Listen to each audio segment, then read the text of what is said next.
So today I want to make a video and provide you guys with some information on the methods that I use for product research. But before we get into my methods, there are several other methods out there, and you can check on YouTube to see their videos. They range from just listing the best sellers off of different websites, Walmart, eBay, Amazon, just find what's selling there, list it over. So that does work. People are doing it, people are making money doing it. Me, I don't use any of those suppliers. I use the supplier that I've always used as a single supplier, which the link will be down in the description for that supplier if you're not aware who it is. So unfortunately, their best sellers that they show on the website, I don't think are truly best sellers because they're always the same. They never really update them. So that can be a little misleading off that website, so we don't want to do that. But using from Amazon and Walmart and eBay, it definitely works. There's different softwares, that FBM Fox, I've seen a little bit of information, I haven't checked it out, but they'll do help with the product research. But the one that I use, if you guys are interested in doing that from eBay, product research for eBay, and the idea behind it is if it's selling on eBay, it's going to sell on Facebook, which very well may be true. I mean, it makes sense, but the software that I would recommend for that is actually Zik Analytics. That's what I've used extensively when I drop shipped from Walmart onto eBay, and it's a very powerful tool. So if you guys have never heard of that, I'll put a link down in the description as well to check that out. They do offer a 500 best sellers list, and it's kind of neat. I actually do have I still have my subscription for it. They give you the 500 best sellers in the last 48 hours. So it's always updating on what's selling the best on eBay. So just that list alone, you could go through and just start drop shipping from eBay onto Facebook by listing all those. Again, I don't do that, but I know a lot of people do. So if you're interested in that, like I said, it'll be down in the description. So let me touch base real quick on the steps of my product research. It's pretty much a 3-step process. The first thing is you have to find an item, and there's different ways of doing that. You can just go on to your mobile app and look to see what people are buying recently. That'll give you kind of a category to target. You can do it that way, or you can just go and just pick something, because it seems like just about anything will sell on Facebook. So that's step one, is to find the item. And the second one, once you do find that item, is you need to research who else is selling that item on Facebook. And you want to look at their listings, look at their pricing, because you want to make sure that there's not 10 to 20 people listing the same thing with the exact same picture. And if they are, that could be a good thing for you, because you just do something different. You have to make yours look different than everybody else's. That's huge. And then the final step is actually, once you decide that you are going to list it, is ensuring that you're using the proper keywords, not only in the title, but also in the tags. Very important, because that is one way to get your items shown to more people, is by actually using the words that people are searching for. And the tool I use for that, it is free. It's Google Keyword Planner. And I'm going to go into my computer and kind of show you the steps on each way of how I do my product research using this supplier onto Facebook. So first, we're at our Marketplace mobile app, viewing the items for sale. We're going to scroll down to find the area of items people are buying and click See All. And then from here, we want to start by ensuring that we have the shipping only option on, and it is. So next, we'll hit the little filter button to make sure that we're only looking at the new items for sale, and that's selected. So now we're just going to look for a common theme amongst the items people are currently buying. So we have the home storage, home cleaning, home decor, lights, again, a rack for pots, some more lighting. There's Banggood, that's ads. So home organization type things, toothbrush sterilizer. Looks like home decor lighting, bird cage catcher. I'm not sure what that is.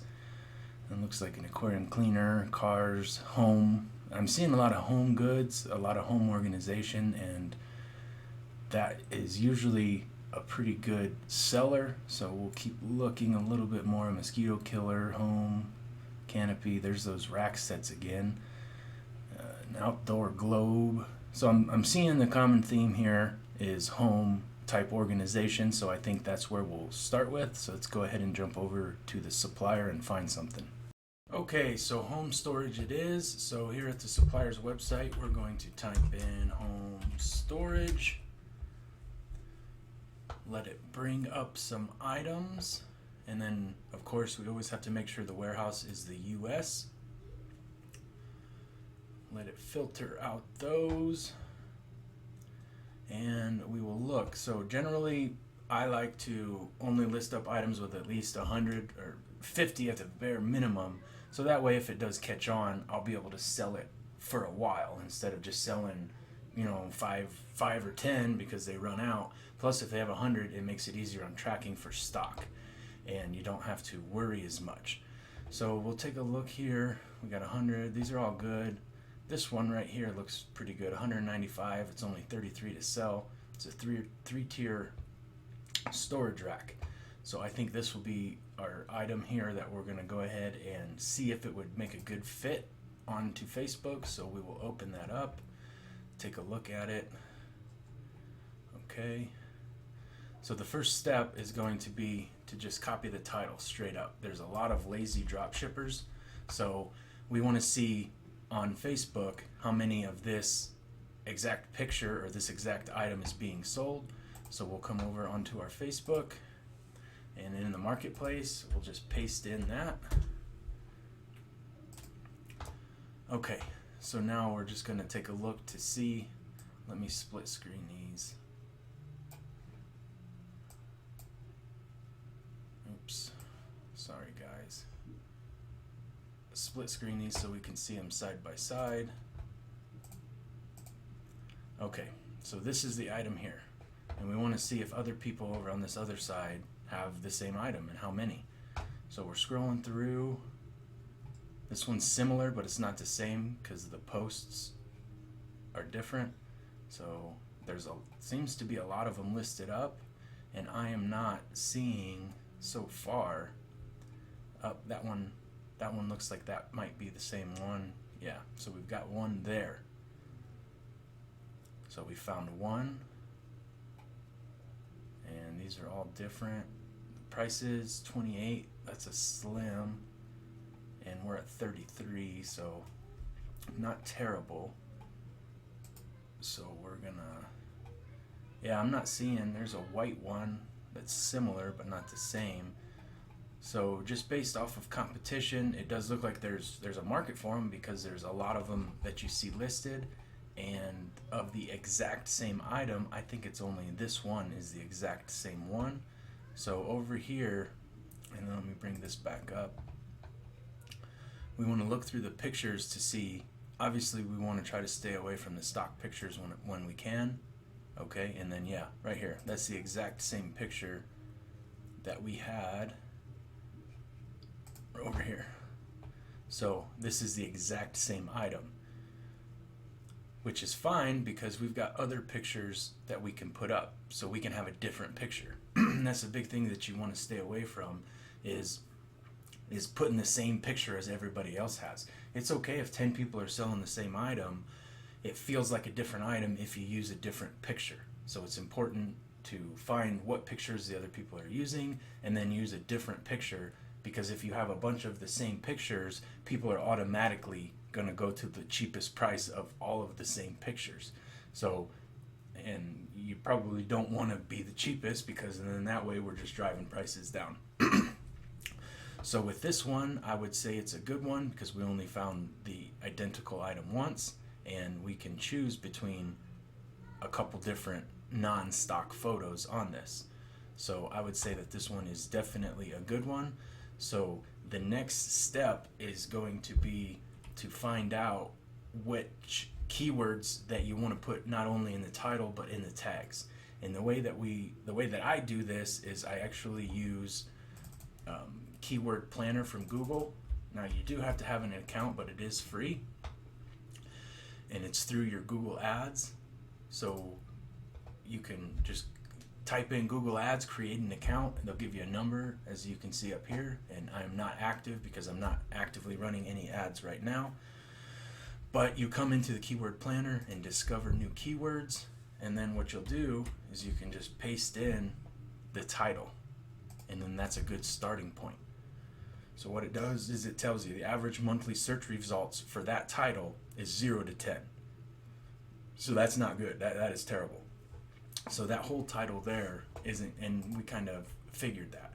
So what we'll want to do is break that title up a little bit. So let's go kitchen storage, and then any other words that you can think of to describe the item.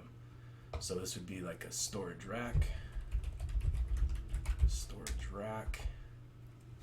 kitchen storage rack, utility cart,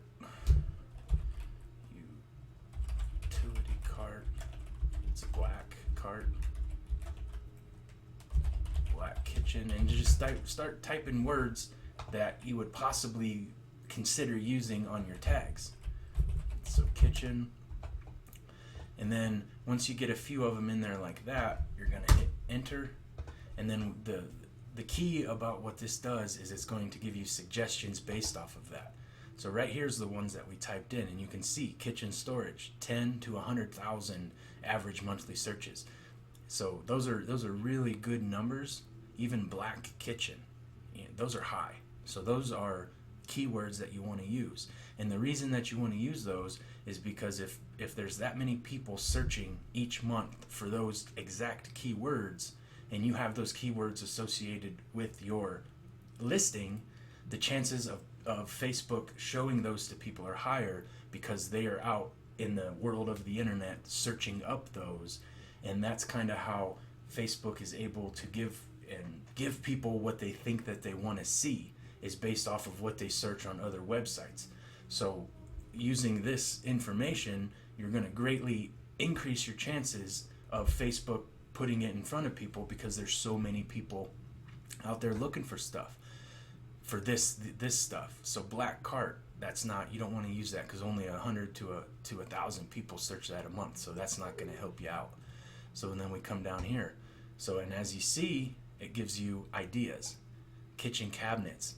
So I understand that that's not a cabinet, but that's a word that you want to use. Kitchen cabinet. Kitchen design. That's fine. It has nothing to do with designing a kitchen, but these words are what you want to use to increase the amount of, to increase your chances of getting this put in front of people, is you want to pick words. So obviously pizza oven, you that there's absolutely nothing to do with that. So you just go through, I mean, even spice rack, because that could be kind of, if you used it in a kitchen, you could put spices on there. So you come through here and you find the highest searched ones that Google says, and then use these not only as your tags, but also try to put in your descriptions, you want to put these words that are highly searched. So, you know, maybe for this one, it would be a black kitchen storage. What else? Utility cart's a good one. So a black kitchen storage, utility cart, storage rack.